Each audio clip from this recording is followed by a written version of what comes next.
I'm hot on the outside, but if you give me time, then I could make time for your love. I'm hot on the outside, but if you see inside, inside, inside. Hello, dear students. Welcome back to another lesson of drama. It's Pygmalion, Act 1. Do you remember our discussion about how our society judge people according to their appearance? Let's resume this discussion, but on a different way.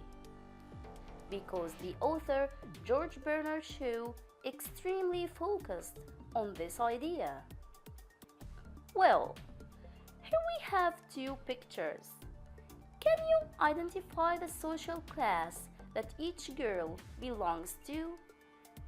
Of course, you will tell me that the girl on the left picture is poor and the one on the right is rich. Yes, of course, right. How could you identify their classes? Of course, because of their appearance. Okay, perfect. Another question. Do you think that such a poor street girl can be turned into a lady one day? The last question, and it's the most important one. How can such two ladies or any other poor or rich people come together in one place? Yes, hey guys, let me hear your answers. Yes, miss. They are around us everywhere, in the streets, near hotels, parks, and theaters. Nice. Let us stop at the word theater and write it because it's important. Yes, miss, I have another answer. They can come together in a mosque or in a church because people there are equal. Perfect, son. Let me catch the word church and write it also because from these two words our Act 1, will start. In Covent Garden, a district of London, a sudden rain forced people to hurry for shelter under the portico of St. Paul's Church. Among them are finely dressed ladies who have been to the theater. Do you know who are these ladies, dear students? Look at the text, please. Mrs. Ainsford Hill and her daughter Clara are waiting for Freddie to give them a cab. But Freddie is too late, and when he is back, he says that all cabs are taken. The mother and daughter blame him for not being able to find them a cab and force him to go again to try to get them one. He is obliged. As he is leaving hurriedly, he accidentally knocks over the basket of a flower girl, Eliza Doolittle, who says to him, "Can you read, dear students, what she said?" Of course not, because Eliza had a terrible accent. If you want to see Eliza's horrible accent, let's watch this video. I'll go. Oh, sorry. Now then, Freddie, look where you're going there. Oh, all my varlets caught in the mud.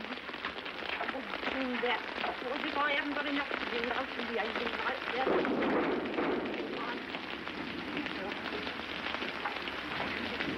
How do you know that my son's name is Freddie? Oh, he's your son, is he? Well, if you've done your duty by him as a mother should, he'd know better than to spoil a poor girl's flowers and run away without paying. Well, here's a sixpence for you. Oh. Thank you kindly, lady. Hi again. Have you listened to Eliza's accent? She says, "Thank you kindly, lady." For your opinion, is it a good accent? Without thinking, dear students, It's an incorrect terrible accent called Cockney, and it's often spoken by lower class and poor people in England. So, it's not an accepted accent in England. Now, we will focus on the most important events of Act 1 as well as the most important quotations. Be ready! Here is the first comment. There is not one to be had for love or money. Freddie said these words to his sister and his mother when they sent him to find a cab. Freddie returns to say that all the cabs have been taken and it was impossible to find a cab at that time.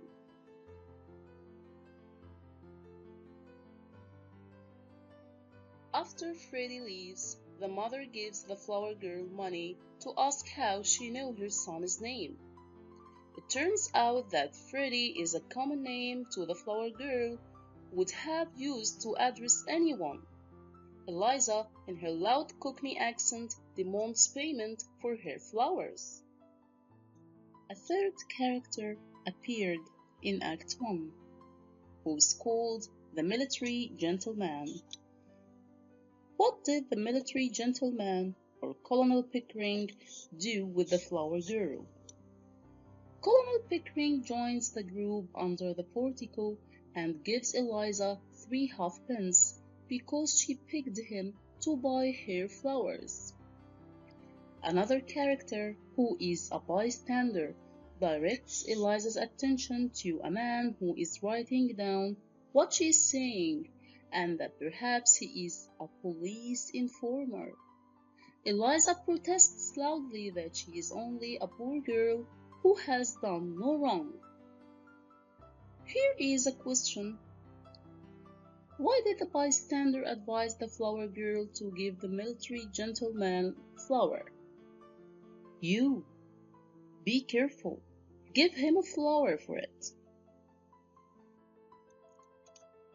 A bystander warns the flower girl that she had better give the gentleman or Colonel Pickering a flower in return of the 3 pence, because there is a person who is taking down every word she speaks.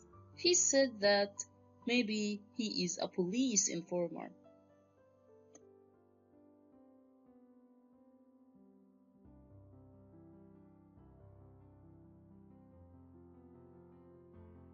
People attack the note-taker, being sympathized with the girl's fear, but he shows his ability to identify the origins of the speakers from their language, saying that it is his profession.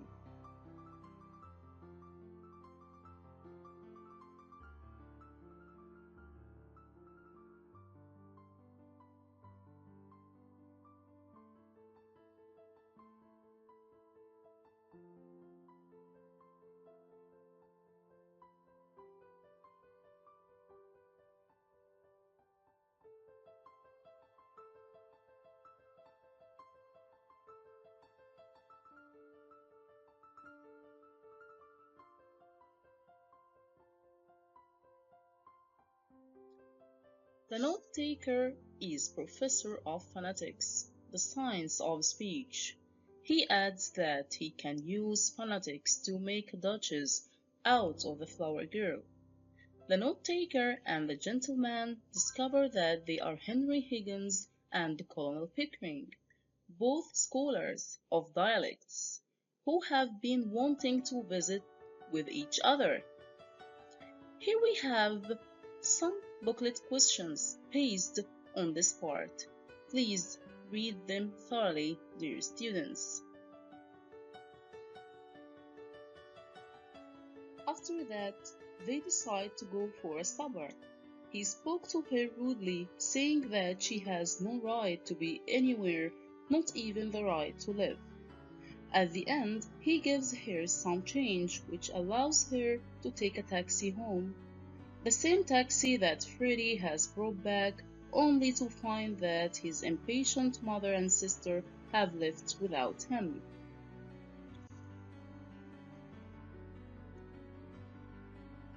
I think now it's easy to answer such a comment in front of you.